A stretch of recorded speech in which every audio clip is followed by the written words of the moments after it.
Okay,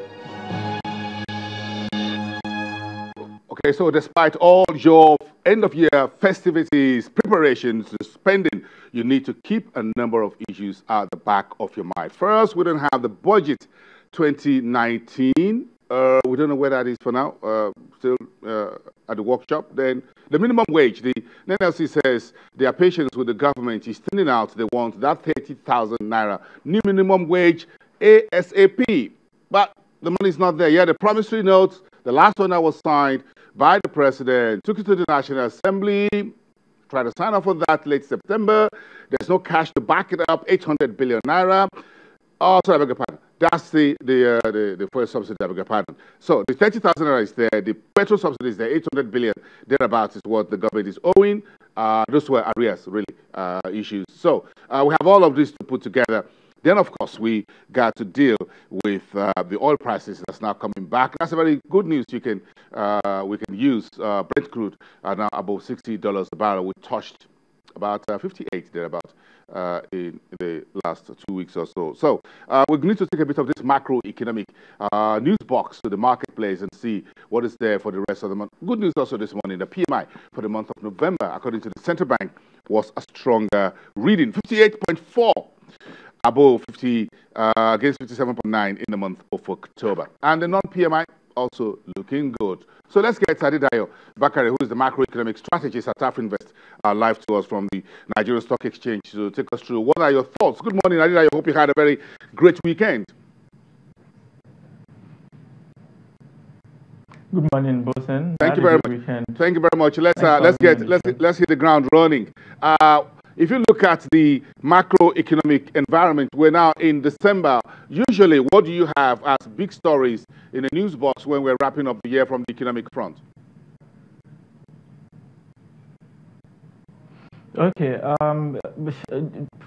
2018 has been a unique year. So in December, we expect that on the political scene, you see a lot of campaigns.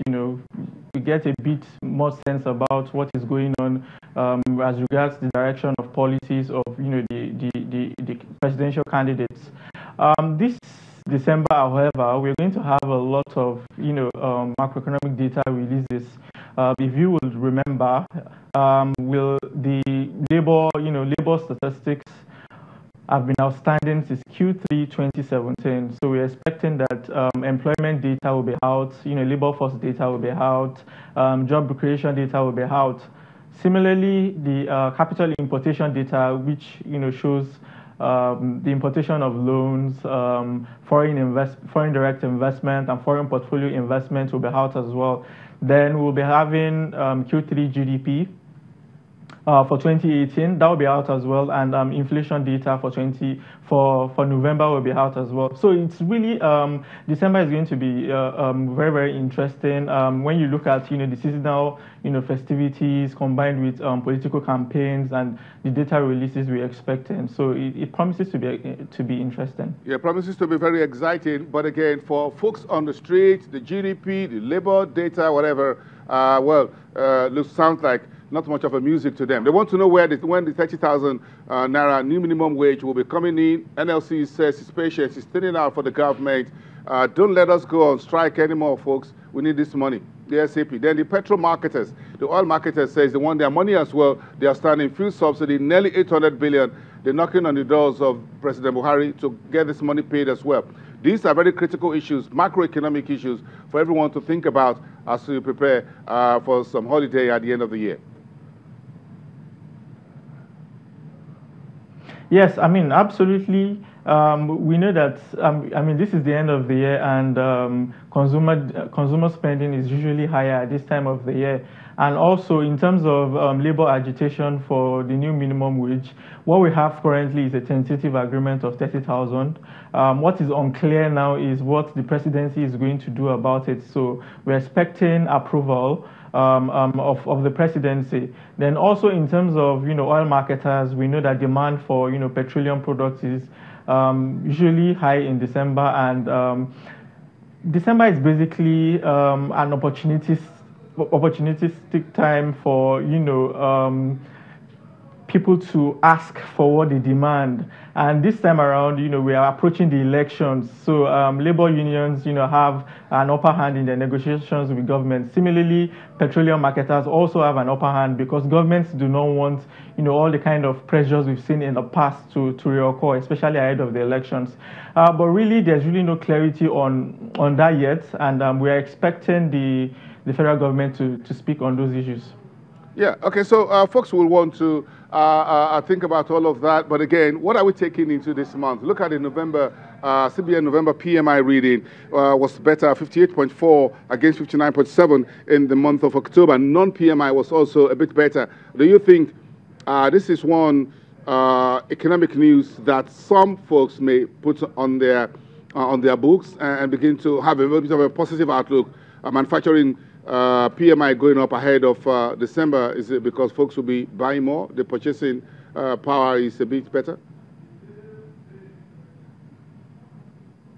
Yeah, I mean, in December, we should see continuous, improvement in PMI.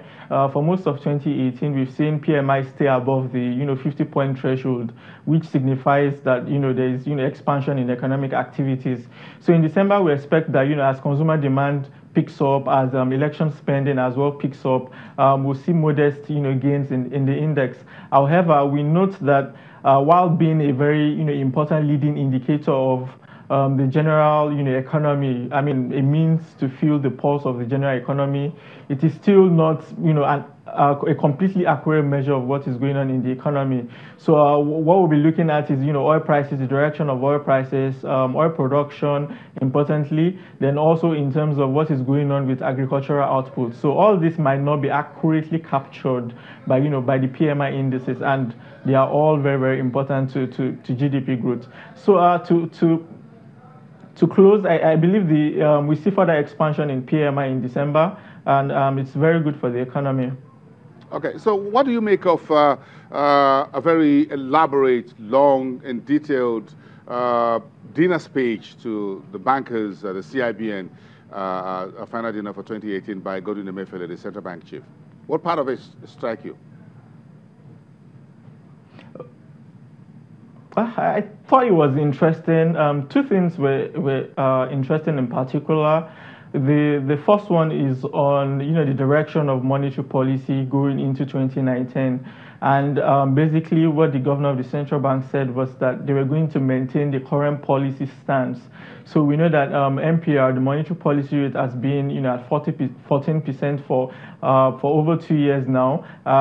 That is basically to based on what the CBN governor said, is to balance the risk between lower growth and higher inflation, as well as exchange rate pressures. So basically what he said is that going into 2019, we can expect stability in terms of the monetary policy, as well as to try to rein in inflation and to keep the exchange rate stable.